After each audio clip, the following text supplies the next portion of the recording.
ቅድስት ቤተ ክርስቲያን ስርጎት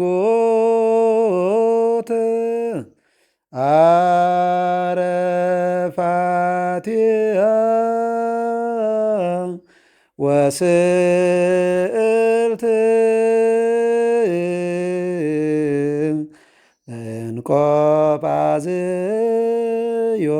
እንቆጳዝዮን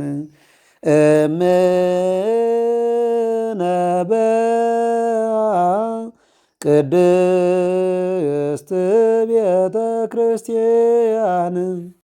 ሰላም ተከበራችሁ ተመልካቾቻችን፣ ቤተሰቦቻችን፣ የስርዓት ሚዲያ ተከታታዮች እግዚአብሔር አምላካችን ለዚህ ዕለት አድርሶናልና ስሙ የተመሰገነ ይሁን። እንደምን ከረማችሁ? እንደምን አላችሁ? መምህር እንዴት አሉ? እንግዲህ ዛሬም እንደባለፈው እግዚአብሔር አገናኝቶናል። ከተገናኘን ደግሞ የተወሰኑ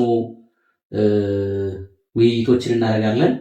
ያው በስርዓተ ቤተክርስቲያን ዙሪያ ነው እየተነጋገርን ያለ ነው። በሱ ደግሞ ስርዓተ ቅዳሴውን ከሁሉ አስቀድሞ በጣም አስፈላጊው ቤተክርስቲያን በጣም ትልቅ መስዋዕት፣ ትልቅ አምልኮት የምትፈጽምበት፣ ትልቅ መስዋዕት የምታሳርግበት፣ ምዕመናን ደግሞ ድህነት የሚያገኙበት፣ ሌሎችም የአገልግሎት አይነቶች ቢኖሩም ግን ዋናው ስርዓተ ቅዳሴው ስለሆነ እሱም ምዕመናን እንዲያውቁት፣ እንዲረዱት፣ ወደዛ እንዲቀርቡ በእርግጥ ወደፊት ያለው ይበዛል። አሁን ግን ነዋያትን እያየን ነው። በተለይ ነዋያተ ቤተ መቅደስ በውስጥ ያሉትን ነዋያት እያየን ነው እና እንግዲህ ባለፈው ብዙዎችን አይተናል። እስኪ ዛሬ ደግሞ አልባሳትን ነዋያተ ቅድሳት መካከል እንግዲህ አልባሳት ናቸው። ልብሰ ተክህኖ እንለዋለን በትንጥሩ ስሙ። ስለዚህ የካህናት የዲያቆናት አልባሳት ምን ይመስላል እንደው ካለው ሁኔታ እንደው ከትርጉሙ ጀምሮ ምሳሌዎችንም እንደው በኋላ በአልባሳቱም ላይ የሚጸልዩ ጸሎቶች አሉ፣ የሚጸልዩ ጸሎት አለ። እነሱንም አንድ ላይ አካተን እናየዋለን። ግን በመጀመሪያ ይሄ ልብሰ ተክህኖ ምንድን ነው? ከዛ ደግሞ እንደው በዚህ ዙሪያ ቤተክርስቲያን የምታስተምረው እንዴት ነው? ካህናት ዲያቆናት በዚህ በልብሰ ተክህኖ ዙሪያ ምን ግንዛቤ መያዝ አለብን የሚለውን መምህር ከትርጉሙ ጀምሮ ቃሎት ያሰማልን። እኔም እንደምንሰነበታችሁ ላለሁኝ እግዚአብሔር አምላካችን እስካሁን ድረስ በረድኤት ስለጠበቀን ስሙ የተመሰገነ ይሆንልን። እንግዲህ ልብሰ ተክህኖ ማለት ትርጉሙን በመጀመሪያ ከትርጉሙ ስንነሳ የአገልግሎት ልብስ ማለት ነው። ተክህን አገለግል ነው። ካህን ማለት አገልጋይ ማለት ነው። ክህነት ማለት የአገልግሎት ማለት ነው። ተክህኖ ማለት ደግሞ የማገልገል ልብስ። በቃ ተክህኖ ማገልገል ነው። በአገልግሎት ጊዜ የሚለበስ ልብስ ማለታችን ነው። ልብሰ ተክህኖ ስሉ አሁን ከሌላው ልብስ የተለየ ነው ማለት ነው። በአገልግሎት ጊዜ ተክህኖ አይደለም ካህን የሚለብሰው፣ ካህናት ክህነት ያለው ሰው የሚለብሰው ማለት ነው። ባጭሩ ካህን ክህነት ያለው ሰው ተክህኖ ካልነው፣ ተክህኖ ለመባል መጀመሪያ ክህነት አለ ማለት ነው። ክህነት ስላለ ክህነት ያለው ሰው ካህን የሆነ ሰው የሚለብሰው፣ ያም ደግሞ መቼ ነው ያልነው? ተክህኖ በአገልግሎት ጊዜ በዘፈቀደ የማይለበስ፣ በተፈለገ ጊዜ የማይለበስ፣ በተፈለገ ቦታ የማይለበስ፣ በአገልግሎት ጊዜ የሚለበስ። ተክህኖ ደግሞ አገልግሎቱ የት ላይ ነው ከተባለ የክህነት አገልግሎት ቤተክርስቲያን ላይ ቤተእግዚአብሔር ላይ በቅዳሴ ጊዜ ነው። ንዋየ ቅድሳት ከሚለው ውስጥ በቅዳሴ ጊዜ ልብስና ቅዳሴ እያልን ስለሆነ ያለ ነው። ስለዚህ ልብሰ ተክህኖ በቅዳሴ ጊዜ ካህናት በአገልግሎት ጊዜ የሚለብሱት ልብስ ነው። እንግዲህ በመጀመሪያ ጊዜ ምናልባት ያው በነጭ ይሆናል የሚሰራው፣ ግን በተለያዩ ቀለማት ደግሞ አሸብርቆ አምሮ ሊሰራ ይችላል። ከአገልግሎቱ ከክብሩ አንጻር ያው ነጭ ብሎ በፍትሐ ነገሥታችን አስቀምጦታል። ከነጭ ውጭ ያሉ ነጭ አለ በቤተክርስቲያናችን። ከዛ ውጭ ደግሞ ያሉ በተለያየ ሐምራዊ ግምጃ በደንብ የሚያምሩ የተለያየ ህብረ መልክ ያላቸው የሚያንጸባርቁ የመላእክትን አራያ የሚያሳዩ እንደ መላእክት ብርሃንን የተሞሉ የሆኑ እንትኖች አሉ። ደግሞ በተለያየ በወርቅ ያየጡ ምናምን እነሱ አይነት አሉ። ከተለያየ ሁኔታ ሊሰራ ይችላል። ከዛ የሚሰራ ነው። እንግዲህ ይሄ ልብሰ ተክህኖ በአገልግሎት ጊዜ የሚለበስ እንደሆነ መጀመሪያ ወደ ብሉይ ኪዳን ዞር ብለን ብናይ በብሉይ ኪዳን እግዚአብሔር ለሙሴ ልብሰ ተክህኖ ለአሮን እንዲሰራለት አዞታል። ክህነቱን ሲሾመው ከዛ በኋላ አሮን ከሌሎቹ የተለየ ነው። ልጆቹም የተለዩ ናቸው። እንደ ማንኛውም ሰው አይደለም። ከዛ በኋላ ለአገልግሎት የተመረጠ ነው። የት ሊያገለግል? ቤተ መቅደስ ሊያገለግል። ቤተ መቅደስ ሊያገለግል ሲጠራ ደግሞ ወደ ቤተ መቅደሱ ሲገባ ለብሶት የሚገባ ልብስ እንዲሰራለት ታዟል።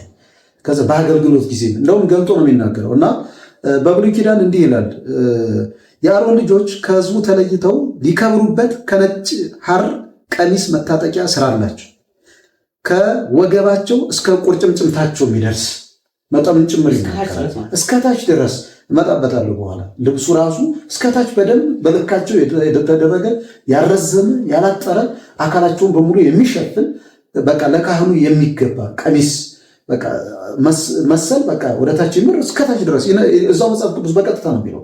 እስከ ቁርጭምጭምታቸው ቁርጭምጭምትና አውቀዋል ከጫማ ድረስ ማለት ነው። ከታች ያለው የጫማ መልበሻ ነው። እስከዛ ድረስ ግን መሸፈን የሚችል ብሎ ኦሪት ዘጸአት ምዕራፍ 28 40 ላይ ያስቀምጣል። በሌላም ይናገራል። ምንድነው የሚለው? አሮንና ልጆቹ እኔን በሚያገለግሉበት ጊዜ የሚለብሱት ልብስ ስሩ። እኔን በሚያገለግሉበት ጊዜ በአገልግሎት ጊዜ ማለት ነው። በአገልግሎት ጊዜ እኔን በሚያገለግሉበት ጊዜ የሚለብሱት ልብስ ይሰራላቸዋል። እግዚአብሔር ለማን? ለሙሴ፣ ለመሪያቸው፣ ለአስተዳዳሪው በቃ ማሰራት ለሚችለው ተሰርቶ እንዲመጣላቸው እንዲቀርብላቸው እንዲያስደርግ እግዚአብሔር ለሙሴ አዞታል። በጣም ብዙ ቦታ ላይ ነው የሚጠቅሰው። እንደው ምልክት ማሳያ ያህል ነው። በሌላ መልኩ ንዋያተ ቅድሳትን አጠቃላይ አሁን ልብስ፣ አክሊል፣ መታጠቂያ፣ ኤፉድ የሚባሉ እያንዳንዳቸው የሚሰሩ እነዚህን ሁሉ እግዚአብሔር አዞት ዘጸአት 29 ላይ ያስቀምጧቸዋል። ሙሴ ማን እግዚአብሔር እንዳዘዘው ራሱ ሙሴ አይደል የጻፈው? የታዘዘውን በራሱ እጅ ጽፎ ነው ያስቀምጣለን። እግዚአብሔር እንዲህ ብሎ እንደውም እንደ ሩቅ ሰው ሙሴን አዘዘው እያለ ነው የሚያስቀምጠው እና እግዚአብሔር ለሙሴ አዞታል። እግዚአብሔርም እንግዲህ በብሉይ ኪዳን ይሄን አዞታል። በሚገርም ሁኔታ ደግሞ ለሕዝቅኤልም ሲታየው እግዚአብሔር ስለ ቤተ መቅደስ አገልግሎት ሲነግረው እንዲህ ይለዋል። ሲያገለግሉ ይላል ወደኋላ ሌዋውያን ብሎ ነው የሚጀምረው። እንደሆነ የመጨረሻውን ለመናገር ያህል ሲያገለግሉ የተለየ ይልበሱ፣ የተለየ ይልበሱ። ሲያገለግሉ የተለየ ይልበሱ። እኛውን የካህናቱ የተለየ አለ፣ ምዕመናኑ ደግሞ የተለየ ልብስ ከዘወትር ልብስ ተለይታችሁ ነው ቶሎ የምንለው። ሲያገለግሉ እነሱም ለመገልገል ለማገልገል ይመጣሉ አይደል? የካህናቱ ለብቻ ሲያገለግሉ የተለየ ይልበሱ፣ ሲወጡ አውልቀው በተቀደሰ ቦታ ያስቀምጡ። አሁን ከወጡ በኋላ ደግሞ አሁን ቅድም ብለናል፣ በአገልግሎት ጊዜ ብለናል። በአገልግሎት ጊዜ ከተባለ ወደ የሰፈር ሄደን አገልግሎት ልንሰጥ ይችላል። ያንዋ የቅድሳት ግን ይዘነው አንሄድ። ማን አለ መጽሐፉ? ትንቢተ ሕዝቅኤል ምዕራፍ 44 ላይ ነው የሚናገረው። በተቀደሰ ቦታ እኔን ሲያገለግሉ ይልበሱታል። አገልግለው ሲጨርሱ ደግሞ አውልቀው የራሳቸውን ልብስ ለብሰው ይወጡ። በዛው በተቀደሰው ቦታ ያንን የመቀደሻ ልብስ እዛው ያስቀምጡ እና መጽሐፍ ቅዱሱ እንደዚህ አድርጎ እንደው ለማሳያ ያህል ከኦሪት የነበረ የቤተ መቅደስ አገልግሎት መስጫም እንደሆነ መጽሐፍ ቅዱስን በደንብ ገብተው ማንበብ ይችላሉ። ከዚህ በኋላ በሰፊው በጣም እያንዳንዳቸው የሚሰሩበትን ሁኔታ ልካቸውን፣ መጠናቸውን ይዘረዝራል እዛው። እኛ በዚህ ደቂቃ ያን መጽሐፍ ቅዱስ አውጥተን እያነበብን መዘርዘር እንደው መጠቆሚያ ያህል ስለሆነ መርሃ ግብራችንም ማሳያ እና መነሻ የሄዱ ነው። ለካም መጽሐፍ ቅዱሳዊ ነው ብለው እንዲረዱትና ከፈለጉ ደግሞ በሰፊው ሄደው እዛ የምንጠቅሰው ምዕራፍ ቁጥር ላይ እያወጡ ማንበብ እንዲችሉ ስለሆነ እንደዚህ ያስቀምጧል። ከዛ ይሄ እንግዲህ ይሄን የተባለው ልብስ በአዲስ ኪዳን ደግሞ እኛ እንለብሰዋለን። ይሄን ደግሞ በፍትሐ ነገሥት አባቶቻችን አስቀምጠዋል። በብሉይ ኪዳን ለቤተ መቅደስ አገልግሎት እንዲደረግ ከነበረ ዛሬ እኛ ቤተ መቅደሳችን ስናገለግል ቤተ መቅደስ የሚለው ቃል እኮ በብሉይ ኪዳን አለ፣ አሁንም ቤተ መቅደስ ናት ያለችን። ታቦት የሚለው ብሉይ ኪዳን አለ፣ አሁንም ታቦት አለን። አጠቃላይ የመጣንባቸው እነዚህ ንጽዋ የምንላቸው በሙሉ ያብራራናቸው አንዱን ቤተ መቅደሳችን፣ ያቺ ቤተ መቅደስን ቤተ መቅደሳችን ናት። ስለዚህ ለምን ቅዱሱ እግዚአብሔር የሚገለገልባት ስለሆነች ቤተ መቅደስ የተባለችው ከቅዱስ እግዚአብሔር የተነሳ ማለት ያ ቅዱስ እግዚአብሔር በብሉይ ቅዱስ የተባለ እግዚአብሔር ዛሬም ቅዱስ ነው። ያው እግዚአብሔር በቃ ቅዱስ እስራኤል የተባለ የእስራኤል ቅዱስ ዛሬም የእስራኤል ዘነፍስ የኛ ቅዱስ ነው። አጠቃላይ የሁላችን ቅዱስ እግዚአብሔር ነው። ስለዚህ ቤተ መቅደስ ያልነው ለዛ ነው። የቅዱስ እግዚአብሔር መገልገያ ስለሆነ ቤተ መቅደስ አንደኛ የቅዱስ እግዚአብሔር መገልገያ ነው፣ ሁለተኛ ደግሞ የመቀደሻ ቦታ ማለት ነው።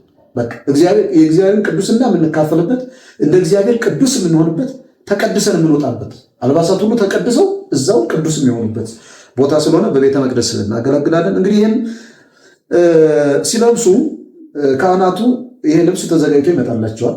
ሲገባ ይጸለይበታል። ጸሎት አልባሳት አለ። አሁን በቅዳሴ ጊዜ የሚጸልዩት እንዳለ ሆኖ ከመጀመሪያ ላይ ደግሞ አለ። ገና ሲገባ ምዕመናን ይዘውት ይመጣሉ። ከተለያየ ቦታ ገዝተውት ይመጣሉ።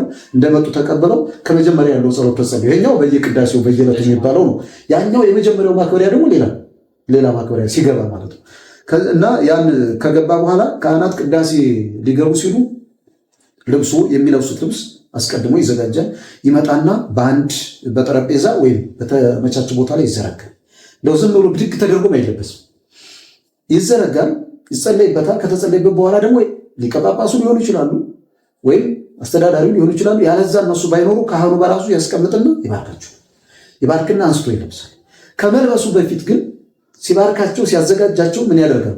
የልብሶቹን ለእያንዳንዱ ለአብረውት አገልግሎት ለሚሰጡ ሰዎች ልክ መሆን አለመሆናቸው በደንብ ይመረመራል። ልብሶቹ ማጠር የለባቸው ለሱ ብቻ ሳይሆን በደንብ እንደውም የሚለው አስቀድሞ ከመልበሱ በፊት አብሮት የሚቀድስ መኖር አለመኖሩን ያረጋግጥ ይላል ቅዳሴ። አስቀድሞ ዲያቆን ተሟልቷል፣ ተራዳኢው ካህን ተሟልቷል፣ አምስቱ ነናን አልሆንም። ስለዚህ የዛሬው ቅዳሴ ለመቀደስ በተባለው ስርዓት አለ ነው ብሎ መጀመሪያ ያረጋግጣል ሳይለብሰው ግን። ከዛ በኋላ ነው አይ መጥተዋል ተብሎ ወደ ቡራኪ ይሄዳል። ከዛ እንዳይረዝም እንዳያጥር ተደርጎ ይለበሳል ማለት ነው። እንግዲህ ይሄ በራሳቸው ልብስ ምሳሌ ያለው አሁን ካህናት በራሳቸው ልብስ አለመቀደሳቸውን በራሱ በተለየ መልኩ መቀደሳቸው ክርስቶስ ሲወለድ ሰብአ ሰገል የገበሩለት አብራ የምታድግ ልብስ ነበረች። በመጨረሻ ሲሰቅሉት ግን በዛች ልብስ አልሰቀሉት፣ በራሱ ልብስ አይደለም የሰቀሉት። አውልቀው የሱን ወተካፈሉ አልባረሴ ለርሶም አይደለም የሱን ተከፋፈሉና በሌላ ቀይ ግምጃ አልብሰው አልበስዎ ከለሜዳ ዘልያል ቀይ ግምጃ አልብሰው ነው ክርስቶስን የሰቀሉት። ለዛ ነው ካህናት በራሳቸው ልብስ አይቀድሱ። ክርስቶስ በተሰቀለበት ሌላ በተለወጠ ልብስ ያ ፊት እንዳለ በብሉይ ኪዳን የታዘዘው እንዳለ ሆኖ አሁን ደግሞ ያን ጭምር እናስብበታለን። ያ በኋላ ክርስቶስን የራሱን ልብስ አስትተው ሌላ የመስቀል ልብስ አልብሰው አሁንም ያንን ክርስቶስን ለመሰዋት ካህናት ሲሄዱ የራሳቸውን ልብስ ለብሰው ሳይሆን ክርስቶስ የለበሰውን አምሳያ የሆነው እሱን ለብሰው ይቀድሳሉ ማለት ነው። እንግዲህ የተለያየ እንትን አላቸው። ስማቸውም የተለያየ ነው። ከካህኑ ጀምሮ የዲያቆናቱ ቅርጻቸውም ስማቸውም የተለያየ ነው። ቅርጻቸው በራሱ የካህኑና የዲያቆናቱ አይመሳሰሉም፣ ልዩነት አላቸው። እሱ ምንድነው እንግዲህ የካህኑ ካባ መንዲል እንለዋለን። የካህኑን የሚለብሱትን ካባ ይባላል፣ መንዲል ይባላል። እንግዲህ ካባ 5 ከልጆች አሉት። መጀመሪያ ቀሚስ አለ። ከዛ ደግሞ እንደዚህ በኋላ በፊትም የሚሆኑ 5 ከልጆች አሉት። በ5ቱ አዕማደ ምስጢር እሱን 5ቱን አዕማደ ምስጢር ለማመናችን ለመፈጸማችን ካህኑ እየመሰከሩ እነዛን ለብሰው ያገለግላሉ። በዛ ላይ በካባው ላይ ቀሚስ ይለብሳሉ። ከቀሚሱ ላይ ነው እንግዲህ ካባው የሚደረጉ ደግሞ ከዛ ላይ ደግሞ ምን ይደረጋሉ? ኤፉድም ይባላል። ሞጣይት የምንለው ይሄ ሞጣይት የሚባለው እኔ ዛሬ ሞጣይት የሚለው ምናልባት ከአገልግሎት ውጭም ዝም ብሎ እንደተራ ልብስ ማንኛውም የማይቀድሰው ሁሉ ብድግ አድርጎ የሚለብሰው ሆኗል። ያው የሊቀ ካህናቱ የአሮን ልብስ ስለሆነ ሊሆን ይችላል። ግን እንደው አብዛኛው ግን የሚፈቀደውና ጥሩም የሚሆነው በቅዳሴ ጊዜ ቢሆን ነው እንጂ የትም ቦታ ዝም ብሎ በአሮን አምሳያ አሮንም የለበሰው ለአገልግሎት ሲገባ ነው እንጂ የትም ቦታ ዝም ብሎ ለክብር የሚለበስ አይደለም። ዝም ብሎ የተለየ ማንነትን ለማሳየት የሚለበስ አይደለም። በነገራችን ላይ ለአገልግሎት ተብሏልና በአገልግሎት ጊዜ እንግዲህ ሊቀ ካህናቱ፣ አስተዳዳሪው፣ ሊቀ ጳጳሱ ሊለብሱት ይችላሉ። ከዛ ውጭ ግን አንዳንዴ ደግሞ በሰፈር ጭምር ሞጣይት ነገር የምናይበታለን። እሱ ልክ አይደለም። በዛው ቤተክርስቲያኒቱ ጋር አውደ ምሕረቱን ባደቀቀ መልኩ አገልግሎት በሚሰጥበት መልኩ ተለብሶ ይሄዳል። ያ ምን ይባላል? ኤፉድ ይባላል። ይሄን ምን ይላል? በኦሪት ዘሌዋውያን ምዕራፍ 8 ሙሴ አሮንን ቀሚስ አለበሰው አለ በኋላ ኤፉድንም ደረበለት ይላል። መጀመሪያ ቀሚስ አለበሰው፣ ካባውን አልብሰው ተብሏል። ቀሚስ አልብሰው ተብሏል። ከዛ ደግሞ ኤፉድንም ደረበለት። በዚህ እንደውም ኪስ ያለው ነው ይላል። ኡሚምና ቱሚም ከሚባሉ ነገሮች የሚሰራ ነው የብሉይ ኪዳኑ። ኪስ ያለው በደረቱ ይላል።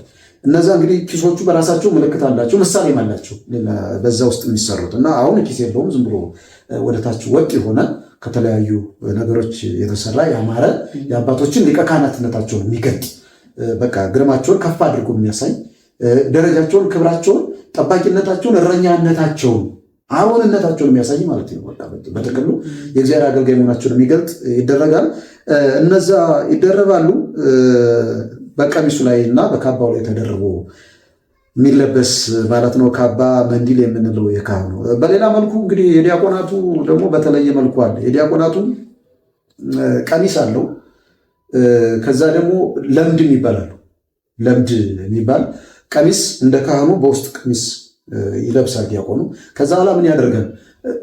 5 ፈርጆች ያሉት ለምድ የሚባል ብቻውንም ይለበሳል።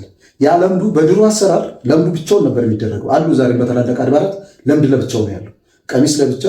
ለምድ የሚባሉት ደግሞ በሙዚየም ጭምር አሉ። የድሮ የአባቶቻችን የነበሩ ለምድ እንደዚህ ዝም ብለው ለብቻ ብድግ የሚደረጉ። የአሁኑ ግን አብሮ የተያያዘ ነው። እዛው ከዲያቆኑ ከቀሚሱ ጋር ከለምዱ ጋር አብሮ የተሰራለት እንጂ ታችኛው ያው ቀሚስ ነው፣ ከካህኑ ቀሚስ ጋር ተመሳሳይ ነው ምሳሌው ምንድነው። ላይኛው ደግሞ ምን ይባላል? ለምድ ይባላል። የዲያቆኑ ካባ ላንቃ ነው፣ የካህኑ ካባ ላንቃ ነው የምንለው። መንዲል ያልነው ነው። የዲያቆኑ ደግሞ ለምድ ትባላለች። እሱ ይደረጋል።